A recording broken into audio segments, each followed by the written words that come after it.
Izjemno sem vesela in ponosna, da smo združili moči in danes predstavili dejansko prvo skupno nacionalno olimpijsko kampanjo, ki povezuje šport in turizem. Ta njihov karakter, ta njihova narava, ki je tako izjemna, tako da ni naključje, da je tudi slovenska olimpijska kampanja letos povezava narave športnikov in narava, kot jo lahko ponudi Slovenija.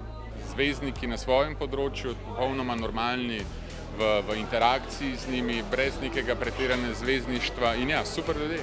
Zanimivo in nenavadno sam sebe videti v tako veliki kampanji, v tako velikem projektu, ampak mislim, da vse z nekim dobrim razlogom, tako da sem vesela in ponosna.